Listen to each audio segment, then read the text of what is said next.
Today, we're diving deep into the turbulent waters of a cinematic masterpiece that changed Hollywood forever. We're talking about the one, the only, Jaws, released in 1975. This Steven Spielberg classic did more than just tell a story about a giant shark. It tapped into a primal human fear and made millions of people think twice before ever dipping their toes in the ocean again. How did a movie about a rogue great white become the very first summer blockbuster? How did it turn a 27-year-old director into a household name and redefine the entire landscape of modern filmmaking? It's a story filled with behind-the-scenes chaos, groundbreaking techniques, and a mechanical shark that famously refused to work. So grab your life jackets, because we're about to explore how Jaws went from a troubled production to a global cultural phenomenon. Let's set the scene. It's the mid-1970s. The novel, Jaws, by Peter Benchley, is a bestseller, a thrilling page-turner about a fictional Long Island resort town, Amity Island, terrorized by a man-eating shark. Universal Pictures snapped up the rights, and they handed the directing reins to a young, ambitious filmmaker named Steven Spielberg. At this point, Spielberg had a few TV movies under his belt and one feature film, The Sugar Land Express. He was talented, but he wasn't yet the titan of industry we know today. Spielberg saw the potential for something more than just a monster movie.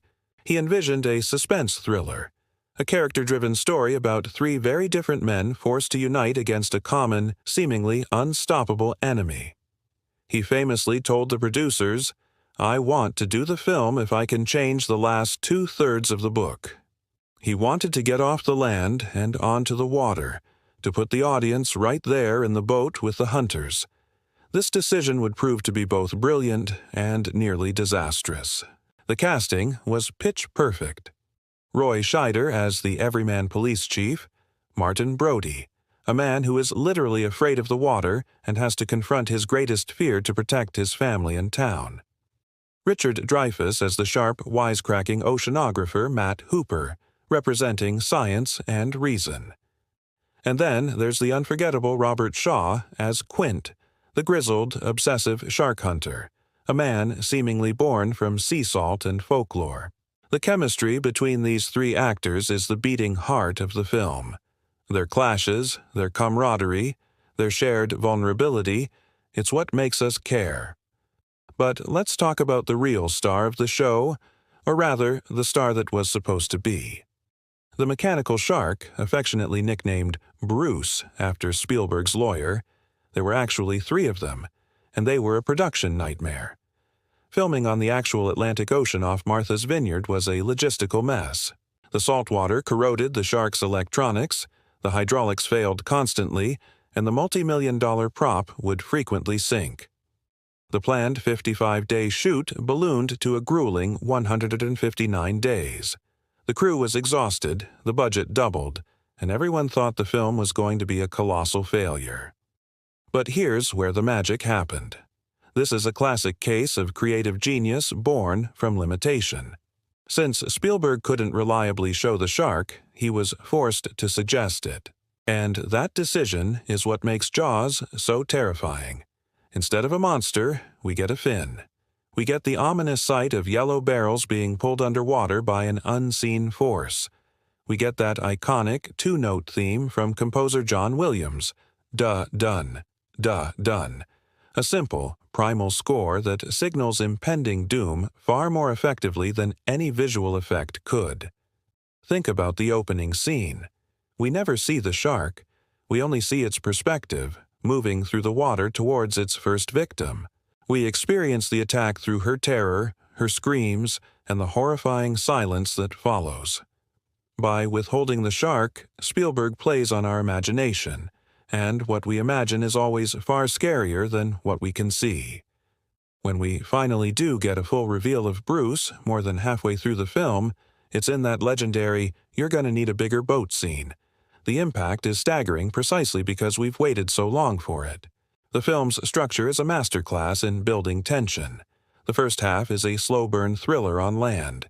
Chief Brody knows there's a danger, but he's battling the town's mayor, who is more concerned with summer tourism dollars than public safety. This political and social drama grounds the story in reality. It's a conflict between public safety and economic interest, something that feels incredibly relevant even today.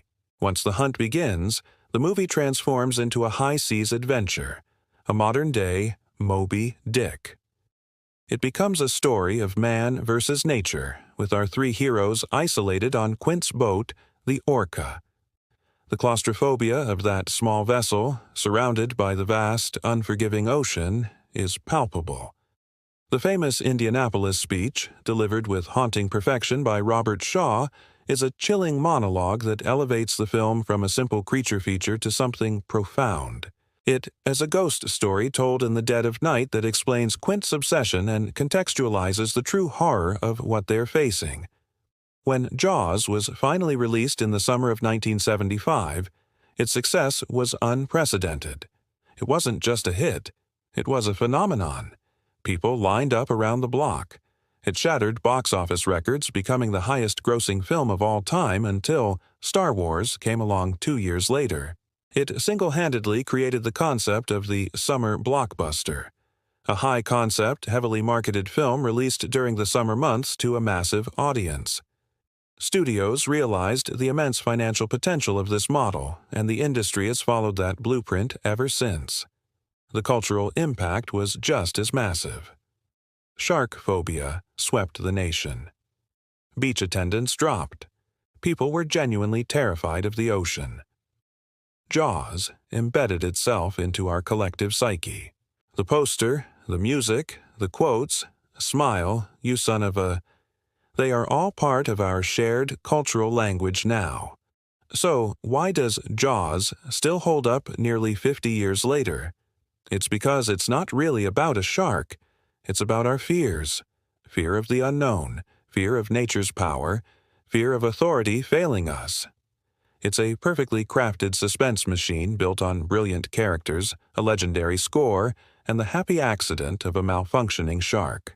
Spielberg's setback became his greatest asset, forcing him to create a film that relies on suspense and atmosphere rather than just cheap scares. It's a testament to the power of storytelling and the idea that sometimes less is so much more.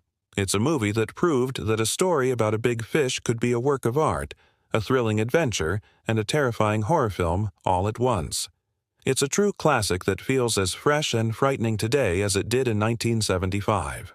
What are your favorite moments from Jaws? Do you remember the first time you saw it? Let me know down in the comments. I'd love to read your thoughts, and if you enjoyed this deep dive, don't forget to hit that like button and subscribe for more explorations of cinematic history. Thanks for watching, and I'll see you in the next video.